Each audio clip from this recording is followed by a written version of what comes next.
Say you're talking to someone about something that isn't necessarily scientific, like Peter is totally in love with Sally, but you decide to use science to express your opinion because that's how you work.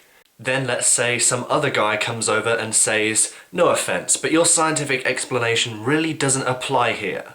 Tell them to shut up, because that's not true. Science is the programming language of life. Every action, every movement, and every entity will have physical equations associated with it. Even seemingly unscientific actions such as shouting at pigeons can be explained comprehensively by physics. When you begin shouting at your chosen pigeon, your voice box will vibrate the particles around it, which will affect particles around them and so on until the vibrating air particles reach the pigeon, also known as a sound wave. This will cause the pigeon to fly away and leave your bread alone.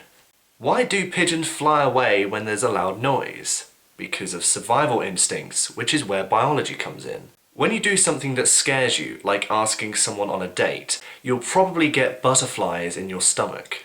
This isn't the magic of love, it's a release of endorphins or adrenaline. It may also be caused by a lack of blood in your stomach because your muscles need more of it if you're going to perform well in this demanding situation. And that feeling you get if they say yes is nothing but chemistry in your brain. Serotonin and dopamine is what makes you feel good.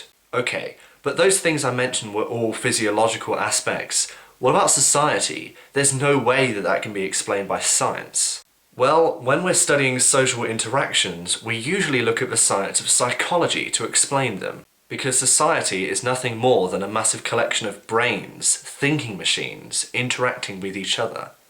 It's quantitative, it can be scientifically researched. We can explain to large extents why people dislike each other, why people have different fashion interests, why people turn to crime, why people have phobias, how people can influence majorities, and pretty much every social interaction that it's possible to research. If there's no scientific explanation for something, it either doesn't exist or a scientist is working on it, so be patient. And remember, with every situation there's always a bigger and more beautiful scientific picture.